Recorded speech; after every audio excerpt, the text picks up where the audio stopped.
أعوذ بالله من الشيطان الرجيم يا أيها الذين آمنوا كتب عليكم الصيام كما كتب على الذين من قبلكم لعلكم تتقون. We used to fast the same days as the Jews.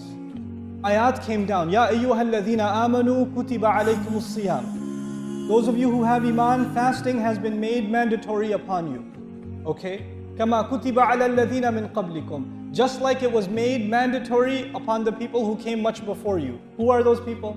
Who had fasting as a fard on them? The Jews. Banu Israel, the Israelites.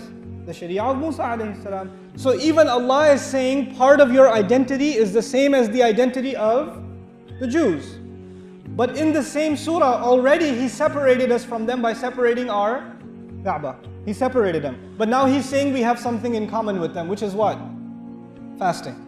Fasting is the same between us and them. Then He says, لَعَلَّكُمْ تَتَّقُونَ, so that you can have taqwa.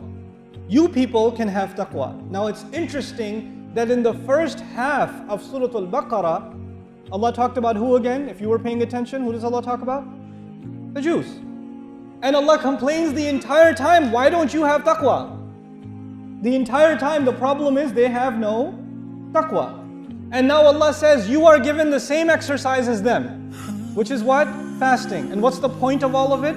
So you can have taqwa. Now the same thing happens with fasting. Fasting, you're constantly feeling something, aren't you?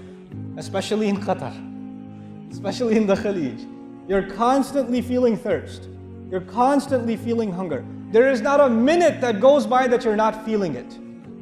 Your throat is fighting with you. Your lungs are fighting with you. Your throat is yelling at you and saying, give me water, give me water, give me water. Whether you like it or not, your throat is begging you. And you tell your throat, shut up throat, it's not Maghrib yet. Your stomach starts talking to you, sometimes very loudly. Hey man, come on, what's going on up there?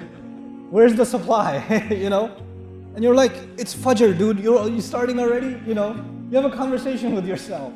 But you know what? There's a war going on inside you when you're fasting. There's a war, physical war going on inside you. Your throat is against you. Your stomach is against you. Your body is getting weaker and begging you, please disobey Allah. Please disobey Allah. And you stay the entire day fasting, fighting your body, and you say, no, my heart is submitted to Allah, and therefore I don't care if my entire body wants something, I will not give it to it. You train your heart to control your body. That's what you do when you fast. That's what I do when I fast. Why is that important? Because when the fasting is over, you have to continue to train now your heart is ready to control your body. So you're not just going to eat what you want. You're not just going to go where you want. You're not just going to look at what you want. Because all of those things your body wants. But who has gotten stronger when you fast? The body got weaker, and who got stronger? The heart got stronger. And where does taqwa rest? Inna dhalika min taqwa al-qulub. The heart is the place of taqwa. When you give your body the weakness and you give your heart the strength, you train yourself to stop yourself from other things. Even when you think of Ramadan, the first thing you think of is fasting. If you don't think of the food, at least you think of fasting. Or you say, man, Ramadan this year is coming in the summer. Oh, it's going to be hard. That's the thought that goes in your head. Allah says in the Qur'an, the first thing you should think about when you hear the word Ramadan, Shahru Ramadan, alladhi unzila fihi al-Qur'an. Not alladhi kutiba fihi al-siyam. Alladhi unzila fihi al-Qur'an. The month in which Qur'an came down. Ramadan, the month in which the Qur'an came down. The thing that makes Ramadan special is not the fasting. The thing that makes Ramadan special is the Qur'an. That is Allah telling us. That is Allah telling us. Now you have to ask yourself, if you are fasting in Ramadan but you don't recite any Qur'an, you're fasting in Ramadan but you didn't memorize not even one page, the whole 30 days. Not even half a page, not even 2 ayahs. You didn't memorize anything in Qur'an, from the Qur'an. Then how do you understand what Allah is saying?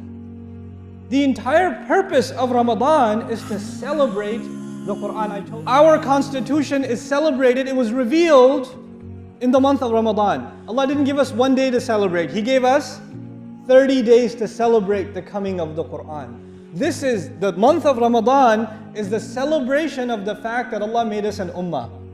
Now we have our own capital, and we have our own constitution, and we have our own days of fasting. No longer the same as the days of the Jews. No more ayyam ma'dudat. Now it's Shahr Ramadan. They did not have Shahr Ramadan. So Allah made this guidance for all people. You know what that means? He made all human beings equal. Just by Qur'an, by the institution of Salat. We cannot be racist because we have Salat. We cannot be supremacist. We cannot think my nation is better than your nation. My nationality is better than your nationality. My language is better than your language. My skin color is better than your skin color. My village is better than your village. We can't do it. And you know when we are reminded that we can't do that? When we stand together in Salat. When Bilal radiallahu anhu is standing next to Uthman radiallahu anhu, we are reminded that we're equal. This is hudan linnas. That's what that means. You know why I'm highlighting that? Because I notice it in Muslims. I notice asabiyya in Muslims. I notice Muslims make fun of other nationalities, look down on them, talk bad about them, talk bad about people that speak a different language. The Arabi makes fun of the non-Arabi. The Bangladeshi makes fun of the Pakistani makes fun of the Indian. The Filipino makes fun of the Malaysian. What's going on here? Don't we make salat? Don't we make salat? Because if that's what if we're not learning from our salat, if we're not learning from this Qur'an, then we're just, it's like I tell you, we're just a shell. You know, if you have a shell and you don't have any egg inside, that's what our Islam is sometimes. It's just you look like Muslim, you say the words that Muslims say, but inside your heart, there's no love for your deen. Every one of us here that are sitting in this audience, so many different countries are sitting in this audience right now. It's such an international gathering right here. This is a United Nations meeting right now, you know? Let me tell you, I don't know your name. Some of you know my name. I don't know your name. But you know what? We have a relationship with each other that is thicker than blood. It is thicker than blood just because of La ilaha illallah. Just because of that, for guidance. Allah took, this ayah was supposed to be about Ramadan. لِأَنَّهَا بَدَأَتْ بِكَلِمَةِ شَهْرُ Ramadan. The ayah began with Shahru Ramadan. But so far he says Qur'an came down in it. It's a guidance for people. It's got multiple proofs from the guidance, meaning the guidance itself has miracles. That if you look at them, you will know this can only be the word of Allah. بَيِّنَاتٍ مِنَ الْهُدَى وَالْفُرْقَانِ. And it distinguishes between right and wrong. All of this up until now, Allah didn't say anything about Ramadan. What's He only talking about? Qur'an. More than half this ayah is about Qur'an. Why is He doing that? Because He wants to make sure no Muslim ever forgets that Ramadan is about the Qur'an. Ramadan is about the Qur'an. It's about the miracle of this book.